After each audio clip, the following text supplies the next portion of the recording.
Hi, my name's Annette. I'm a psychic medium. This is one of the more harder videos for me because it's talking about my experience with a dark entity, being haunted by one for a lot of years, a lot of uncomfortable years, and really my guides are really pushing me to do this one. They think it can help a lot of people, and that's what we want to do. We want to help, but that doesn't it doesn't stop it from being uncomfortable or low-key terrifying, because when you speak something, you invoke it, and I don't want to invite that back in my life. So I am going to take this time to ask St. Michael to please be with me through this, to protect me, to protect anyone watching who may be an open channel, and to slice any tethers that any negative dark entity may try to create with your flaming sword. Thank you. Anyway, I thought it started when I was 16. Just normal, feeling like you're being watched. But then it started to escalate, and it'd be like I had no trouble sleeping in the dark. Like, I preferred to sleep in a dark room. But then suddenly, almost every night, like 2 to 3, I'd wake up and just feel, I'd be terrified completely, and like couldn't move from my bed to go turn on the bathroom light. That kind of terrified. There was a lot of times, there's so many sweet people who I was friends with who would get a call at that time when they're supposed to be sleeping, because I got school too, just so I could have them on the phone with me, so I could go turn on the bathroom light. My mom, I would be like, please come with me to turn on the bathroom light, like that level of fear. And what's worse is it was only me who was feeling it. And I even told my mom, I was like, I feel like this is demonic. And she's like, no, I think it's just something coming around. She's like, it's okay. But I was like, no, it's horrifying me. And that went on for years. Like, there'd be times like I could feel it like right behind me. Constantly. And as I've mentioned in other videos, they show you what they need to show you to gain access. And for those lower energies, they eat that fear. So I'd be constantly barraged with horrific images and horrifying faces. And I inadvertently made it worse because no one believed me. No one believed me. And so I would take into watching ghost hunting shows like Ghost Adventures, Paranormal State and stuff, because it resonated with me. I was like, see, they understand, they know. But what I didn't realize is that was opening me up for more. Now, I'm not saying that those automatically do. I, like, now, as I've gained as a psychic, I can't watch movies with ghosts. I can't watch any, like, my hauntings or anything. I can watch any other horror movies. I can watch disaster movies. I can watch slasher movies, you know. Unless it has spirits. Because the second that's there, it's like I flip the switch. And I guess because I know that those things happen. And so it opens up this channel and they're just there. Anyway. So I was like making it worse with that. And I was growing up in a house where that kind of thing, it pretty much had free range. Like, there was a lot of screaming and fighting in the house. There was resentment. There was dirt. It was dirty. There was fighting. There was depression. There was anger. There was addiction. So that just kind of created this, like, calliope to hide in. It gave it lots of resources to kind of work with. Because when you have that, like, inner turmoil, like, of being a 16-year-old growing up in that, that's a lot to grab on. That's, like, and, like, especially, like, during the adolescence age, like, when you have all that energy, like, that's, like, an all-day buffet for these things.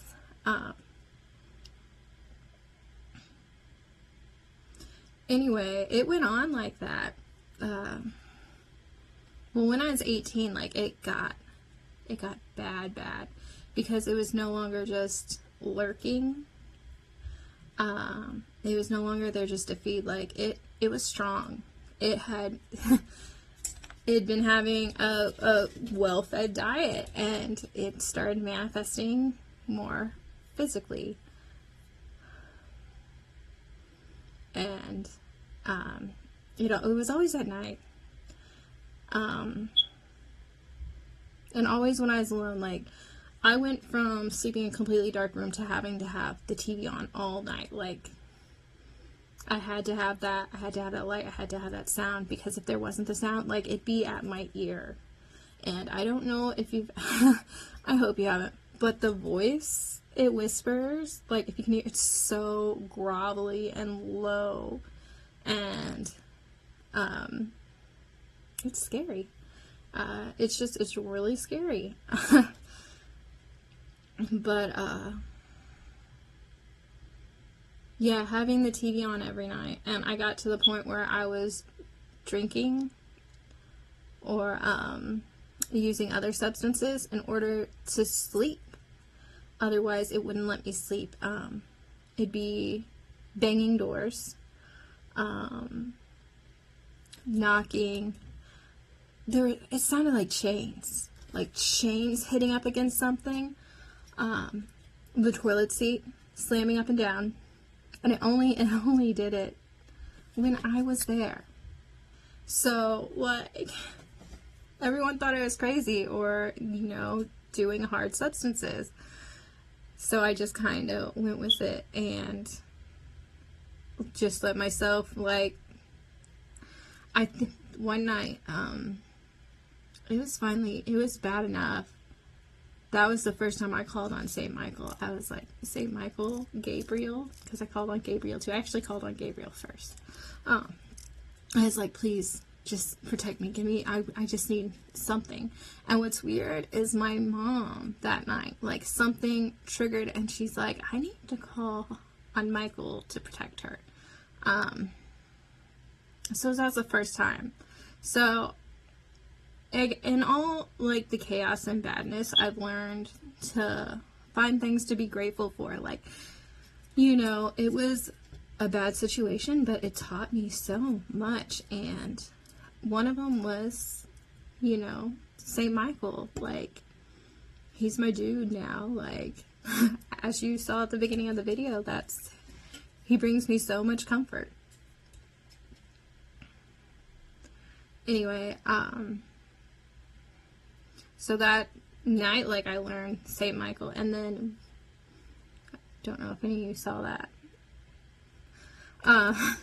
It was like a bright light, not a bad light, since we're bringing up this, but, and, like, I was getting a reputation, because, like, I'm calling people, hey, I need to go, there's this light.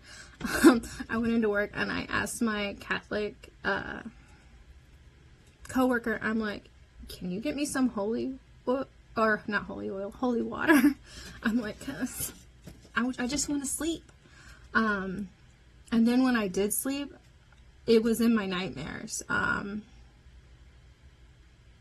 There's one really horrific one. I was down at our old house, on the property, and there was these bees, and it was in a female form.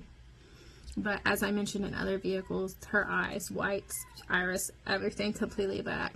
She's got a drawing, and it turns to me, and it says, I drew a picture of you. Do you want to see it? Oh my God. Sorry. And in my dream, I closed my eyes, as in, like, the dream went black, because I was closing my eyes because I knew. I was like, I will lose my eyes. It's going to claw out my eyes if I look at that.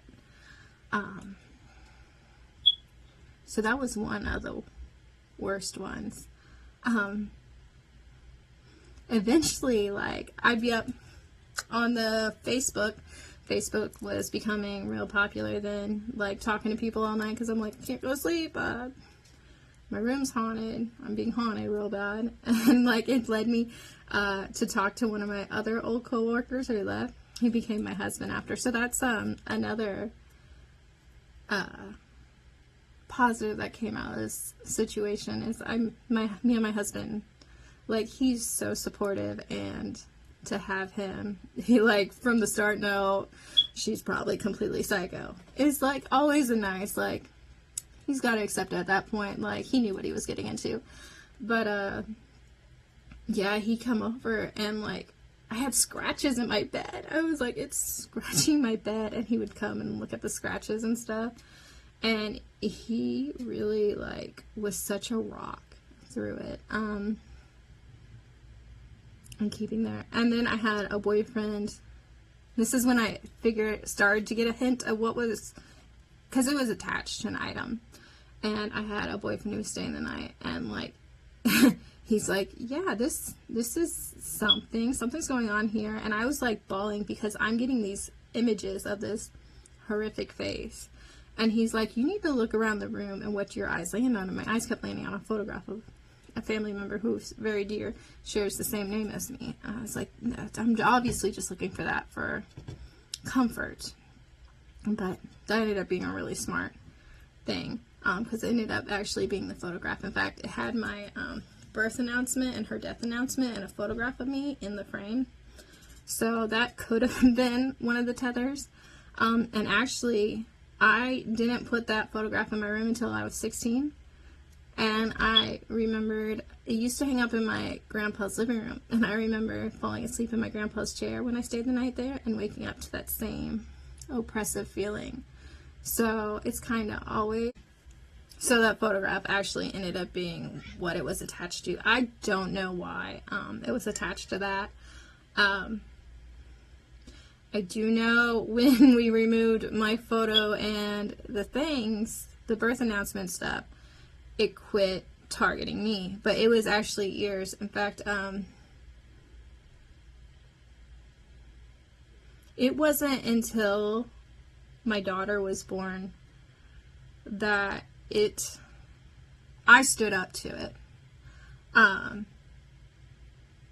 Because, speaking of, sorry, I'm bouncing, but, speaking of the dreams I used to have, when I started talking to my husband and we started being an item, it started concentrating on him, because he's really good with energy, and he was, like, doing protective, and it hated my husband so fiercely that when it would do the dreams and take a form, it'd take a form of my husband, but of course it kept the black eye, so I knew it was him. But it would have him doing the most horrific, mean things, and I'd just call him and be like, I had this dream. He's like, I'd never do that. But yeah, it was bad. It was like doing anything. It's like, no, I don't want him around. He's empowering you way too much. Anyway, so my daughter was born, and I'm like there half asleep, and it's showing me that it's gonna get her. It's there at her crib. And that's when I finally stood up. I was like, no, not my kid. You need to just back off. There's a lot of language, but I finally stood up, and that's when I was like, okay. Ignore Fluff. She doesn't she doesn't like me talking about this either. But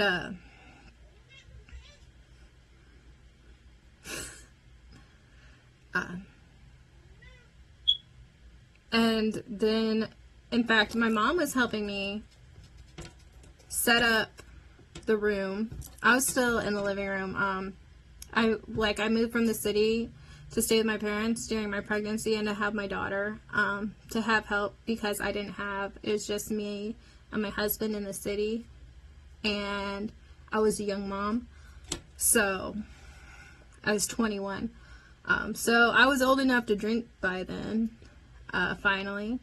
I had been doing it for years to sleep, but I needed the help. So I came back here, and the photograph was here.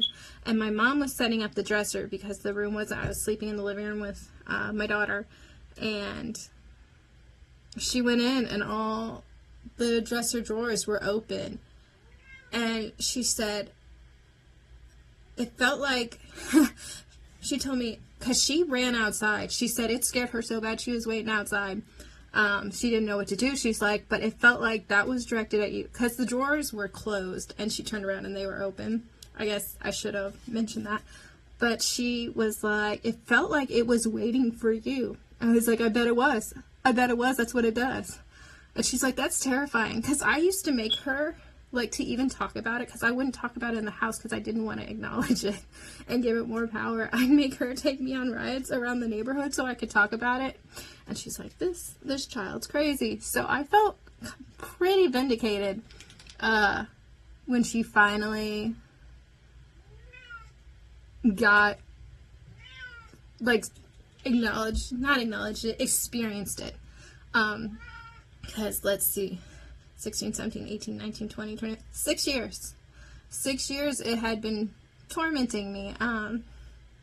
I got a little bit of a break when we were in the city because my photograph was still here. But, like, as I said, once you're open and you've been hit over and over and over with this fear and stuff, like, you're open and other things kind of come. So there'd be other times, and that was the first time someone's like, what do you mean every house you've lived in is haunted? What? They're like, you're the haunted one. You're the one seeing it. And I was like, well, I don't like that. Fix it. It didn't fix. I had to grow into it. Fluff. In fact, one time me and my friend were in here, and that was the time he saw the shadow, and that shadow was that thing. He's like, did you see that? And I was like, you saw it? You know? It was so exciting for me when someone else experienced it, because it was that validation. 1 second. That validation that someone, I had to put Fluff out. She was going crazy. That was the 1 second. But the validation that I was not going crazy. This was happening. I was being tormented. And I think that's part of why my guides wanted me to start this, is because there's other people out there being tormented by these things who, you know, need that validation that, yeah, this is happening. And hopefully I can shortcut you guys, because you can't always change your environment. You can't change, like, my parents fought, didn't like each other. There was all sort of chaos in the family and stuff. But you can use your voice. You can tell it to get the hell out. It's not their space. You can call on St. Michael. There was one time I became real obsessed with Frank Herbert's Dune. Oh my goodness. You know, I will not fear. Fear is the mind killer. I wrote that and stuck it all over the place, so that way, no matter what was happening, I could turn there and be like, I will not fear. Fear is the mind killer. It's the little death. This will pass, and only I will remain. And that really, really helped to empower me as well, to have that, because I knew it was feeding on my fear. It wasn't even like wasn't even sneaky about it. Once it was, you know, years. But yeah, hopefully this will help some other people. And like I said, that when my mom It happened to my mom. She was the one who realized it was the photograph. She even looked it up. She's like, the hair on her arms went like way crazy, and she's like, oh yeah, this is it. And we actually still have that photograph. It like sits in the living room, and like every once in a while I'll like stare down and be like, don't you even. That's why I was like real nervous. I'm like, are we sure we want to talk about this? And the guides in St. Michael were like, we got you. This is healing for you, and other people need it. So I'm hoping like other people will see this and be like, okay, I can stand up to it. It's not just me. And have some peace of mind, some sleep at night. And I think it's really important to acknowledge that as much as that time terrified me, it made me who I am. Like when we go through bad times,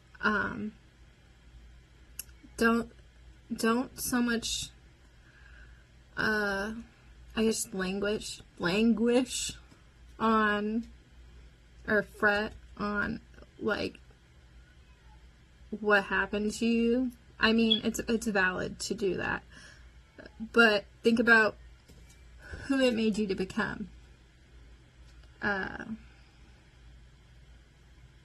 You know, because I definitely wouldn't be here on camera if it wasn't for it. I would have never stepped into my abilities. I would have never learned to use my voice. I wouldn't have met my husband, so I wouldn't have my children. I wouldn't have Fluff McGruff, who's yelling because she's his cat.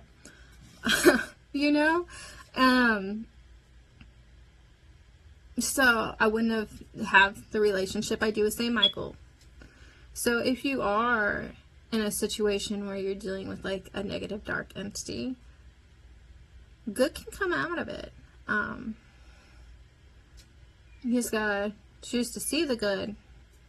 And I think once you start doing that, it'll lose its power too. Like I said, it feeds on the fear. If you start just not caring, like whatever, just keep slamming your toilet lids, you know, and not caring, especially, you know, when you know you're not alone and there is a chance for it to end. I lost my train of thought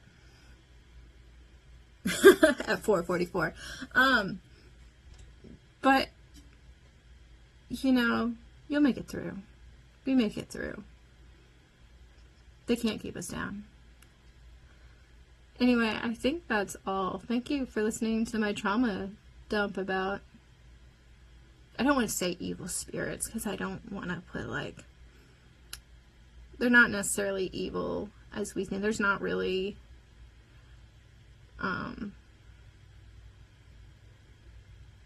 I personally don't think there's like evil spirits. I think there's just spirits who work at lower frequency and need that fear to eat, and they're just trying to survive.